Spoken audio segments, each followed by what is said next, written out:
Olá pessoal, meu nome é Rogério, é um prazer tê-los aqui no canal e hoje nós vamos discutir aqui sobre quem são os bolsonaristas, né? Esses defensores do Bolsonaro, né? Diante desse desgoverno, caos total, né? E mesmo assim ele encontra defensores. Mas vamos aqui analisar tendo como referencial teórico a filosofia e mais especificadamente a teoria crítica da escola de Frankfurt. Quem são, né, os defensores do Bolsonaro, esse bolsonarismo, né? A leitura que faço é que esses defensores, mesmo diante dessa desgovernança, desse caos, são adultos infantilizados, que acreditam na história, teoria da conspiração, e que diante disso, eles, né, é imposto neles um medo, e aí o medo, eles precisam de um pai para protegê-los. E eles encontraram no Bolsonaro esse pai protetor, né? Que tem um discurso ditador e soluções fáceis para questões complexas. Para compreender, né, o que diz a filosofia, ou melhor, a teoria crítica, né, da escola de Frankfurt, né? Esta corrente, ela cunhou o termo indústria cultural, né? E analisou profundamente isso. E nos revela que a indústria cultural influencia todos nós, né? Ou seja, a modernização tecnológica no mundo atual já é totalmente convertida e produzida para ser serva da lógica mercadológica, né? É um instrumento que serve para alicerces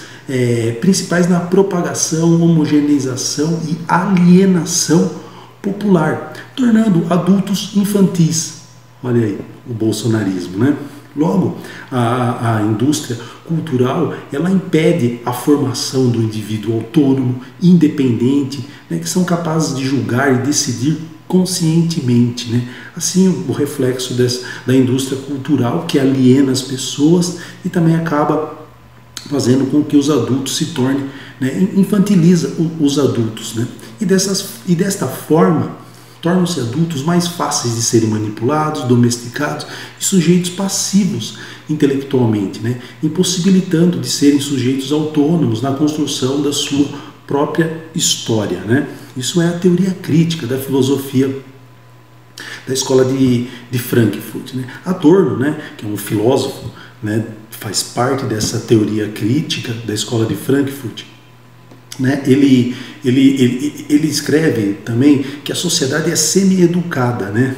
Termo, né, diz que nós temos uma educação escolar, né, essa educação formal, em que o sujeito se assujeita e não experiencia as contradições sociais. Então as massas são semi-formadas para produzir e afirmar a reprodução continuada da indústria cultural e preservar a ordem social dominante. Portanto, dentro dessa lógica, a educação, ela não é idealista para a emancipação do sujeito. E tudo isso, né, ter consciência, as pessoas não têm consciência crítica, não conseguem ser autônomas, mas, né, infelizmente, né, a educação, ela aliena, assim como a indústria cultural, né? Faz a cultura converte-se totalmente em mercadoria e ideologia. E a ideologia é a própria sociedade. Então esse é o papel da indústria cultural, também de infantilizar os adultos.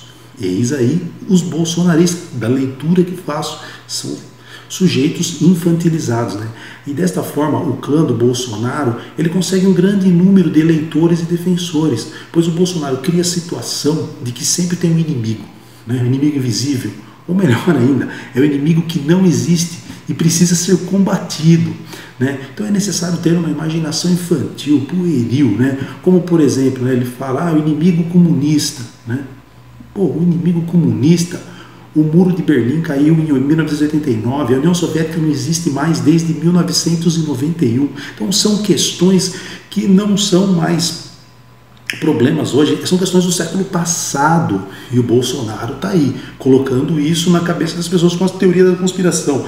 Agora o caso da pandemia, dizendo que a China que espalhou esse vírus, o vírus Covid-19 é um vírus feito em laboratório, né? Então é aquilo que eu falo, é um suposto imaginário, né, que é conhecido como teoria da conspiração, E é preciso, né, ter uma imaginação infantil para dar credibilidade a tal opinião, né, que é muito distanciada da razão. E cabe lembrar também que tal método, né, da teoria da conspiração faz me lembrar muito a loira do banheiro. Lembra lá quando nós éramos criança, pré-adolescente, que existia essa lenda nas escolas, a loira do banheiro, tudo isso para nos amedrontar e não irmos ao banheiro. Então é mais ou menos isso que o bolsonarismo faz com essa ameaça comunista, a propagação do vírus da China, a China vai dominar o mundo. Então é história infantil, é que nem a loira do banheiro. Então, torno a dizer, quem são esses bolsonaristas? Né? Sobre a ótica da filosofia, da teoria crítica, a filosofia da escola de Frankfurt, são adultos infantilizados que acreditam em teoria da conspiração. Então isso gera um medo neles, amedrontam, e eles precisam de um pai para protegê-los. E encontraram no Bolsonaro esse pai, que é um pai ditador, né, que tem soluções fáceis para questões complexas, né? Isso é uma forma de mascarar também, não resolver nada, é uma cortina de fumaça, né, que o Bolsonaro faz. Então, para terminar o vídeo aqui, lembro de Kant no livro Que é o Esclarecimento. Ele diz que, né, que produz a tal menoridade é o próprio homem, que não consegue sair da sua condição de medíocre e tornar coragem de servir-se de si mesmo sem necessitar da ajuda de alheios. A menoridade do homem o afeta em todos os campos, na política, na sociedade, no trabalho, etc. Então, eis aí, estamos presenciando hoje essa menoridade, né? Essa menoridade cognitiva, né, de muitas pessoas. Ficamos por aí, até mais, tchau, tchau.